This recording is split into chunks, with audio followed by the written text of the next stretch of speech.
Hello दोस्तों, कैसे हैं आप सभी लोग। उम्मीद है कि आप लोग बहुत अच्छे होंगे और अपनी पढ़ाई बहुत अच्छे से कर रहे होंगे। तो दोस्तों, आज के इस वीडियो में हम पढ़ने वाले हैं प्रकाश वैद्युत उत्सर्जन। ये क्लास 12th का फिजिक्स है।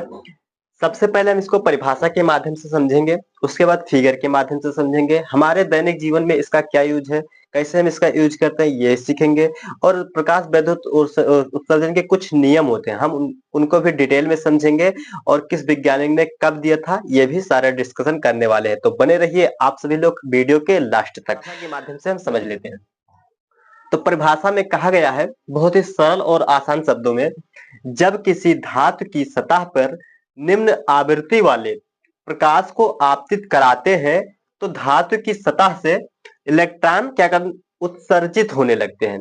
यह संपूर्ण घटना क्या कहलाता है? प्रकाश विद्युत का उत्सर्जन। तो दोस्तों, आइए हम फिगर के माध्यम से समझ लेते हैं एक बार।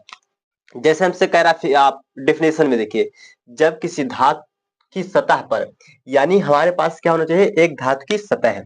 तो यहाँ पर हम बना लेते हैं कोई एक धातु। ये हो गया हमारे पास कोई एक धातु की सतह। ठीक, ये क्या है हमारे पास?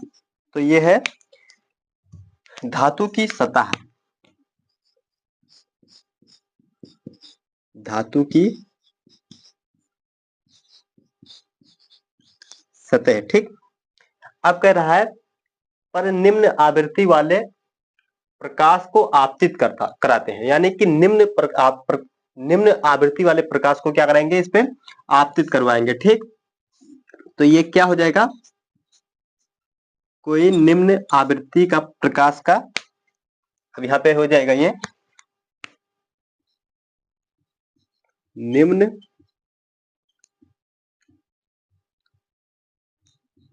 आवृत्ति वाला क्या हो जाएगा? प्रकाश। प्रकाश हो जाएगा, ठीक। फिर क्या होता है कि इसमें धातु की सतह से इलेक्ट्रॉन उत्सर्जित होने लगते हैं, यानी कि इस धातु में क्या पाया जाता है? तो इलेक्ट्रॉन पाया जाता है। क्या? इलेक्ट्रॉन।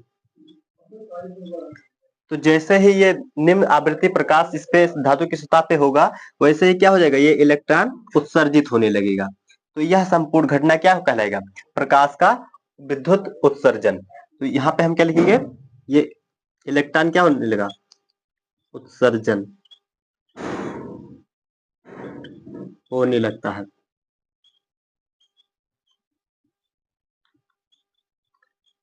अब एक बार हम फिगर के माध्यम से हम डेफिनेशन को पढ़ेंगे। देखिए, डेफिनेशन हमें रटना नहीं, हमें फिगर के माध्यम से समझना है, ठीक। तो यहाँ पे आप देखिए, जब किसी धातु की सतह पर निम्न आवृत्ति वाले प्रकाश को आपतित करवाते हैं तो इसमें जो मुक्त इलेक्ट्रॉन होते हैं ये क्या करने लगते हैं? उत्सर्जित करने लगते हैं। तो यह संपूर्ण घटना क्या कहलाता है? प्रकाश विद्युत का उत्सर्जन कहलाता है। अब आइए दोस्तों, इसको हम देखते हैं कि हमारे दैनिक जीवन में ये कैसे यूज होता है। हम परपथ के माध्यम से समझते हैं, ठीक। परपथ के माध्यम से क्या करेंगे? इसको हम समझेंगे। देखिए, हमारे पास कोई एक क्या है? सेल है। क्या है? सेल। अब इसमें सेल में क्या होता है? कैथोड और एनोड पाया जाता है। तो ये हो जाएगा हमारा कैथोड और ये हो जाएगा एनोड। ये क्या हो जाएगा? कैथोड। ये क्या हो जाएगा? एनोड। अब जो ये कैथोड होता है ये ऋणात्मक होता है और जो एनोड होता है ये धनात्मक होता है। तो यहाँ पे हम ये लिख दिए। अब फिर उसके बाद में हम इसमें परपथ बनाएंगे, ठीक। यहाँ पे ये हो जाएगा हमारा परपथ। यहाँ पे हम क्या किए? इसको कुंजी लगा दी यहाँ पे। और यहाँ पे हम क्या करेंगे? एक बल्ब फिट कर देंगे।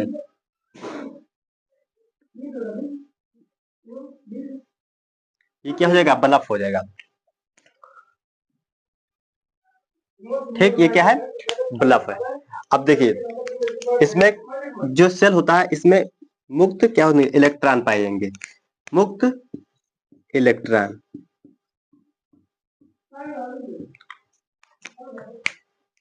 तो जब हम इसमें दोस्तों, जब इसमें हम निम्न आवृत्ति वाले प्रकाश को क्या करेंगे? आपतित कराएंगे तो ये इलेक्ट्रॉन क्या होंगे? उत्सर्जित होने लगेंगे, ठीक। ये क्या हो जाएगा?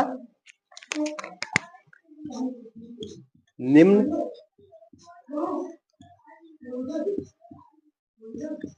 आवृत्ति वाले विद्युत प्रकाश। अब यहाँ पे समझने वाली ये बात है कि जब आपतित किरण यहाँ पे इस सेल में प्रवेश करेगा धातु की सतह पे, तो इलेक्ट्रॉन किस दिशा में प्रवाहित होगा? तो जो इलेक्ट्रॉन होंगे ये कैथोड से एनोड की डायरेक्शन में होंगे। कैथोड से एनोड के डायरेक्शन में ये क्या होंगे? प्रवाहित होंगे। ठीक, फिर उसके बाद में जब इसमें धारा, जैसे देखिए ये जो धारा होगा ये किधर होगा? एनोड से कैथोड की ओर, यानी दोनों आपस में विपरीत दिशा में चलते हैं। इलेक्ट्रॉन अगर इस साइड जाएगा तो मतलब कैथोड से एनोड की साइड में जाएगा, तो जो धारा होगी ये एनोड से कैथोड की धारा में चलेगा। तो यहाँ पे क्या होगा? ये धारा इस यानी कि एक दूसरे के विपरीत चलते हैं। कौन? इलेक्ट्रॉन और क्या? विद्युत धारा। ठीक, तो यहाँ पे आएगा और इस तरीके से आएगा तो बल्ब यहाँ पे जलने लगेगा। तो इस क्रिया को क्या बोलेंगे?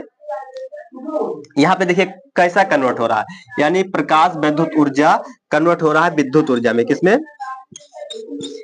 विद्युत ऊर्जा में कन्वर्ट हो रहा है। प्रकाश विद्युत ऊर्जा यहाँ पे विद्युत ऊर्जा में कन्वर्ट कर रहा है।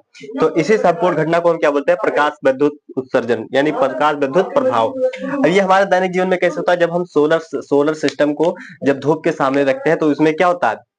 हमें विद्युत ऊर्जा प्राप्त होता है, यानी कि प्रकाश विद्युत ऊर्जा हमें कन्वर्ट मिलता है किसमें? विद्युत ऊर्जा में। अब आइए दोस्तों, इसके कुछ नियम्स होते हैं, उस नियम्स को हम भी जान लेते हैं। और ये जो नियम है ये किसने दिया था? तो ये आइंस्टीन नामक वैज्ञानिक। किसने? आइंस्टीन नामक वैज्ञानिक। आइंस्टीन नामक वैज्ञानिक ने दिया था। कब? 1905 ईस्वी में। कब? 1905 ईस्वी में आइंस्टीन नामक वैज्ञानिक ने। चलिए दोस्तों, अब इसको हम सीखते हैं। इसके नियम, जितने 4 नियम होते हैं, चारों नियम को हम अच्छे से समझेंगे। आइए दोस्तों, हम देखते हैं प्रकाश विद्युत उत्सर्जन के नियम। जैसा कि हमने बताया था प्रकाश विद्युत उत्सर्जन में 4 नियम होते हैं, तो चारों नियम आपके सामने लिखे हुए हैं। आइए इनको एक एक करके हम समझ लेते हैं। पहला नियम क्या है? प्रकाश विद्युत उत्सर्जन के लिए इलेक्ट्रॉन की कोई समय पश्चाता नहीं होती है। कहने का मतलब ये है कि जो ये इलेक्ट्रॉन धातु की सतह में पाए जाते हैं, जो ये उत्सर्जित होते हैं, इसमें कोई समय पश्चाता नहीं होती। यानी कि जैसे ही ये प्रकाश किरण आती है, धातु की सतह पे पड़ती है, तुरंत ही क्या होता है? इलेक्ट्रॉन उत्सर्जित होने लगता है। ऐसा बिल्कुल भी नहीं होता है कि मतलब प्रकाश किरण पहले आ जाए, उसके कुछ देर बाद इलेक्ट्रॉन उत्सर्जित हो। तो जैसे ही पड़ेगा धातु की सतह पे प्रकाश विद्युत ये किरण, वैसे ही इलेक्ट्रॉन क्या होंगे? उत्सर्जित होने लगेंगे। दूसरा नियम क्या है? दूसरा नियम यह है, प्रकाश विद्युत उत्सर्जन में इलेक्ट्रॉन की संख्या प्रकाश पर निर्भर करती है, आवृत्ति पर नहीं। तो कहने का मतलब यह है कि जो इलेक्ट्रॉन की संख्या, कितना इलेक्ट्रॉन उत्सर्जित होंगे, यह डिपेंड करेगा किस पे? प्रकाश किरण पर। कितना प्रकाश किरण जितना आएगी उसी के हिसाब से क्या होगा? इलेक्ट्रॉन उत्सर्जित होगी। ये आवृत्ति पर नहीं होगा कि निम्न आवृत्ति का आ रहा है या उच्च आवृत्ति का आ रहा है प्रकाश किरण, ऐसा बिल्कुल भी नहीं होता है। तो कैसा होता है? प्रकाश किरण जितना जैसे भी आएगा उसी के हिसाब से इलेक्ट्रॉन उत्सर्जित होंगी, संख्या इसकी। ठीक, तीसरा नियम हमारा क्या है? प्रकाश विद्युत प्रभाव में उत्सर्जित इलेक्ट्रॉन का वेग प्रकाश की आवृत्ति पर निर्भर करता है। यानी कि जो इलेक्ट्रॉन होगा इसका कितना स्पीड होगा, ये डिपेंड करेगा किस पे? इस प्रकाश के आवृत्ति पर। उच्च आवृत्ति का है कि निम्न आवृत्ति का है, इस पे डिपेंड करेगा क्या? इलेक्ट्रॉन की वेग। आइए चौथा पॉइंट देखते हैं। धातु की सतह इलेक्ट्रॉन उत्सर्जित के लिए न्यूनतम आवृत्ति की आवश्यकता होती है, जिसे हम देहली आवृत्ति कहते हैं। यानी कि इलेक्ट्रॉन, धातु की सतह से इलेक्ट्रॉन उत्सर्जित होने के लिए हमें निम्न आवृत्ति वाले प्रकाश की आवश्यकता पड़ती है, जिसको हम क्या बोलते हैं? देहली आवृत्ति बोलते हैं। तो आई होप दोस्तों ये आपको समझ में आया होगा। अगर वीडियो समझ में आए हो तो आप वीडियो को लाइक करिए और चैनल को सब्सक्राइब करिए। Thanks for watching this video. फिर मिलते हैं अगले वीडियो में, तब तक के लिए जय हिंद, जय भारत।